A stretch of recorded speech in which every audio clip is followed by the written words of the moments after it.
How's it going, guys? It's me, Countess, and welcome back to another examination of something I found fascinating. um, I wanted to take a look today in this video at a couple of Linda's solo projects. I've had, people in my comments over the last couple years ask, if I think that Linda knew about her situation with Bill, if she was part of it, if she participated in it. And my answer is yes, without a doubt. And I'm going to show you guys by these two pieces that Linda did with Wings, and they were produced under her band Susie and the Red Stripes, but Wings and her put these songs together. And that is the Oriental Nightfish and her song Wild Prairie. So it's not 100% the songs that I want to look at. I want to look at the videos. Both are animated, beautifully done videos of these fantastic sort of sequences of magical events happening, and that's what this boils down to. I can't help but see these themes of magic in a lot of the work that Billy and Wings did. Billy and Linda did, This goes back to the whole Ram album, that was a magical working, and you can't convince me otherwise. I mean, look at this picture. It's showing Bill with a flame right in his third eye, and Linda has the mark of water on hers. 6 songs were his, 6 were hers on Ram. It was a joining of the male and the female principle, a magical working. So, and this is just like deeper level stuff, right? That most people don't take into consideration or see, but because I'm so nerdy and whatever, I can't help but see all of these things. So we're gonna look at clips from these videos that I find very interesting and very telling. I will leave links to the full-length videos in the description below, so you guys can go check them out if you'd like. They're great artistically, visually, and the music on both of these are very different and both respectively beautiful. So the Oriental Nightfish was written back in the 70s, and they produced this beautiful animated sort of video to go with it. And Wild Prairie was released about 6 months after, after Linda had passed away by Billy, in honor of her and the amazing, sort of work that she did. There's a song that she does called The Light Comes From Within. So beautiful. I recommend any of you who do enjoy Linda to check out her solo stuff, because it's worth a listen and even a watch on some of those videos that she has on her channel. So again, I'll leave a link in the description box below. But yeah, so let's start off and take a look at this clip from the Oriental Nightfish.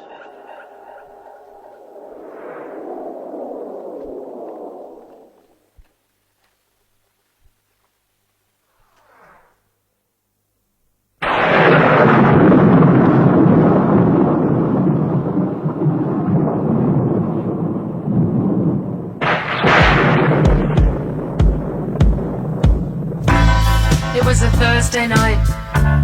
I was working late when I first caught sight of the Oriental Nightfish.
Thursday night,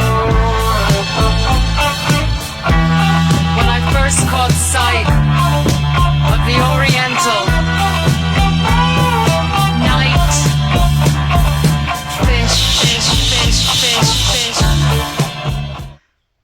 She starts off the video by playing this big, gothic like organ, right? An organ that seems to have this big portal, and her keys and her music are basically summoning this being that's being, this comet or whatever that she eventually becomes at the end, is being summoned, into her portal, basically, and that's what takes possession of her. That's very interesting. So much imagery is coming at us in this video. Beautiful imagery, and again, alchemical imagery coming at us. This whole video, the Oriental Nightfish, that just makes me think of, the Asian representation of the two koi fish that are wrapped in a yin yang. The koi fish represents like spiritual growth, the journey of the soul. They represent the dualistic aspects of man, and just the, going against the waters and overcoming this whatever sort of trials or obstacles lays ahead of them. The koi fish also represents, the transformative journey of being a humble person into a majestic person. So the director of this video, Ian Ems, actually discussed the whole idea behind this video, and this is a quote from him. It says, "I got pissed off whiskey and put the music on as loud as it would go, and lay on my back in the living room and let it wash over me. The whiskey did indeed help, and I came up with this weird idea where alien forces enter this building where someone who looks like Linda McCartney plays a gothic expressionist waltzer. This woman with blonde hair is penetrated, got naked, and inhabited by an alien force. Then she's replicated before becoming a comet that explodes. The film was a bit weird, scary, and a little bit sexual. Yet, it was later put on Paul McCartney's Rupert the Bear video for children." Oh, yeah, because that makes sense, right? Then the kids who watched it years ago are now in their 20s, probably more in their 30s or 40s, and they've set up an internet site called The Oriental Nightfish Haunted My Childhood. I guess it freaked them out and opened their imagination. Yes, I actually took a look at this forum, and it's pretty funny. A lot of people were traumatized by seeing this, woman just get tossed around with water, and, the crazy little butterfly creature flying around and all the lights, and, just a very magical sort of themed animation for little kids to be checking out right after they watch Rupert the Bear, because they seem to go hand in hand, I guess. I don't know. But anyway, so along with the koi fish, right, the whole idea of Carl Jung, and his whole, linking psychology with the philosophies of alchemy and the archetypes that go with that, that's all I can think of. I love me some Jung, and I was very enthusiastic about my studies of Jung back in the days, and I wrote a big thesis paper on him, and he's just great. Great, great, great. So in Jung's analytical psychology, excuse me, the fish actually represents the contents of the unconscious mind, which are elusive and full of life and energy. You know, Jung believed that the fish symbol was a spontaneous assimilation of the Christ figure of the Gospels. The fish symbol is connected to the age of fishes, the age of Pisces, which includes fishers of men and the miracles of loaves and fishes. So it's the fish represents this archetype of Pisces, basically. Jung considered fish and snakes to be commonly used animal imagery to represent an event that has startled or stimulated the unconscious mind. And the fish to him, uh, you know, in our era, the fish is the content. With the water pourer, he becomes the container. It's a very strange symbol. I don't dare interpret it. You know, it's a representation of this sort of Christ-like archetype, right? A Messiah of sorts, you know.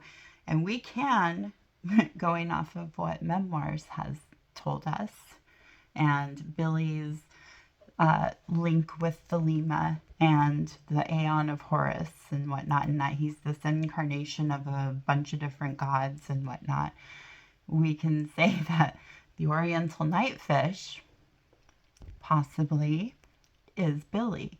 You know, he's the one being revealed to Linda. You know, it was a Thursday night. I was working late when I first caught sight of the Oriental Nightfish. You know,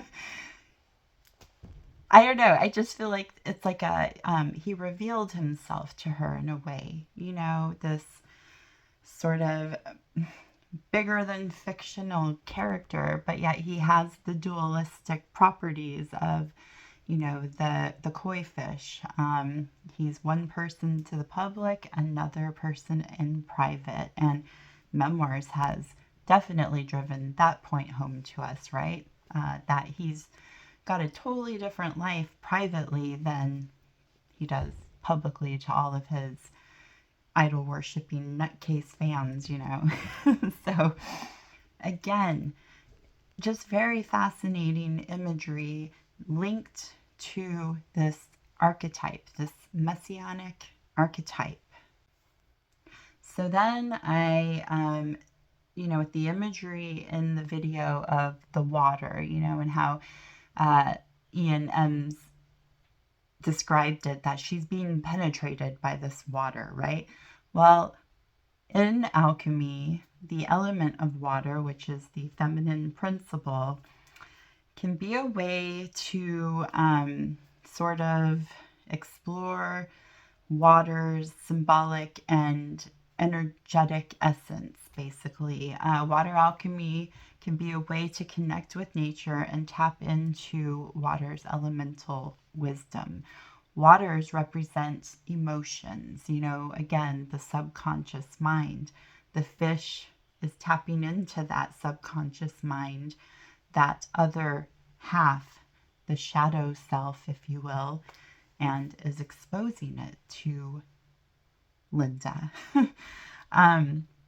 So also, water in alchemy is a way for somebody to embrace change and navigate their path in life. You know, you have the transformative energy of fire, which things are born out of, you know, a new beginning, the phoenix rising from its ashes. And then the water is what kind of propels us back down to earth and keeps us grounded from burning our wings in the sun, basically. So again, so just in this video alone, there is a revealing, you know, of Linda revealing that she knows all about Billy, right? I think of too when she mentions in the video the different colors that were coming at her, right? She says emerald blue, purple, red. You know, those are the colors of the great work. Blue and red represent the fire and water principle, the male and the masculine. And the purple is the blending of those two. It's the royal art of alchemy, the great work. So those colors right there are a dead giveaway that this is a whole, alchemical happening that she got sight of. This revealing, this disclosure, basically. So that, my friends, is the Oriental Nightfish. Next, we're going to take a look at the clip that I find most interesting from Wide Prairie. Here it is.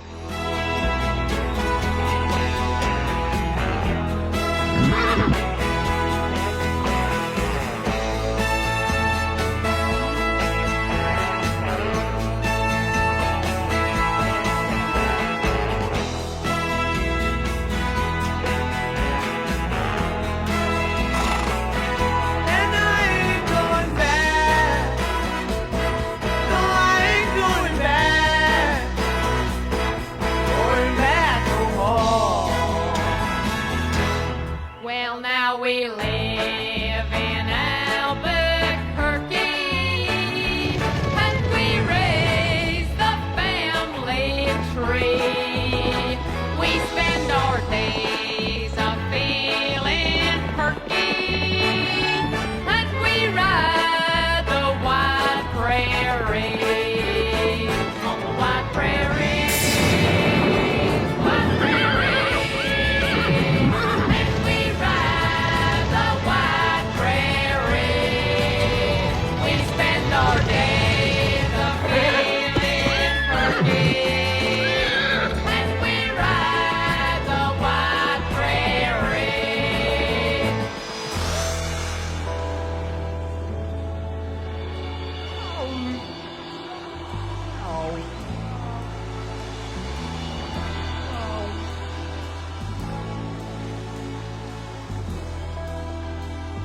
I was in Paris, waiting for a flight, when this guy came up to me and said, "You got a light?" And you know what happened?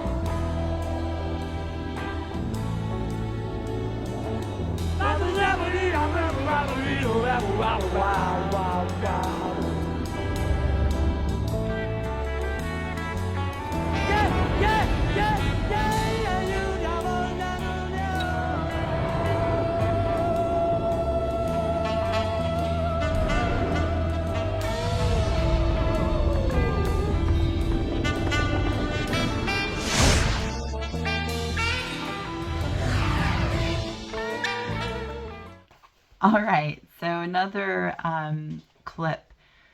I find it funny, the setups of these two songs, because they're very similar. Like in the Oriental Nightfish, she's like, it was a Thursday night, I was working late, And then in Wide Prairie, I was in Paris waiting for a flight when this guy came up and said, got a light? It's just kind of like the same setup. In both songs. Both songs are completely different musically, but I just kind of find that delightful. Just, again, these themes that tie in together, just kind of fun to see and hear. But yeah, what I find curious about this whole thing, number one, let me just say, she gives a shout out to the place I was born and raised, Albuquerque, New Mexico, saying that she's perky in Albuquerque. And so that just endeared the song to me. The moment I heard it, I was just like, oh, great, Albuquerque, because that's, where I'm from. So anyways, but what I find curious about this clip is when the young girl is going through the sort of indigenous settlement, right? And she sees all the teepees and all of the sort of petroglyph-like markings on all the teepees. And she comes to the teepee that has, you know, we have a Billy-like centaur creature, right? When we first see him, he's got a sad face on him. He's got, just meh.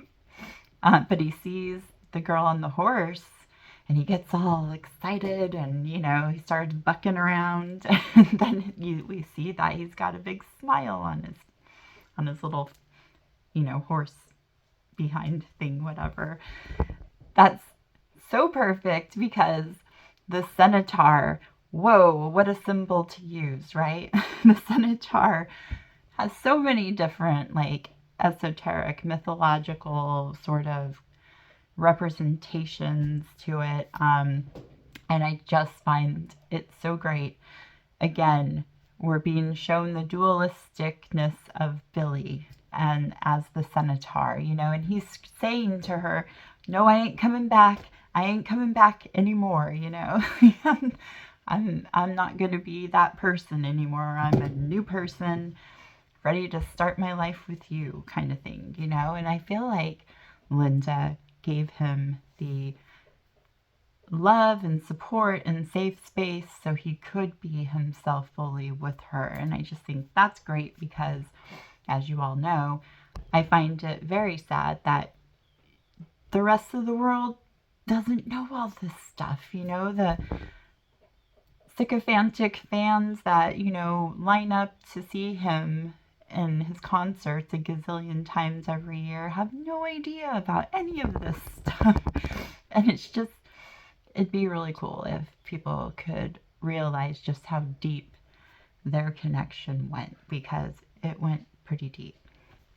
Anyways, so going back to the centaur, again, we're being shown the dualisticness of man in a centaur. That's what they represent. They represent good and evil. They represent this conflict against man's dual nature.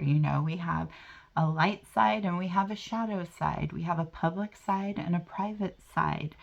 And it is kind of a symbol of the destruction that our animal spirit can bring to our lives if we just cater to that all the time, the hedonistic aspect of things, right?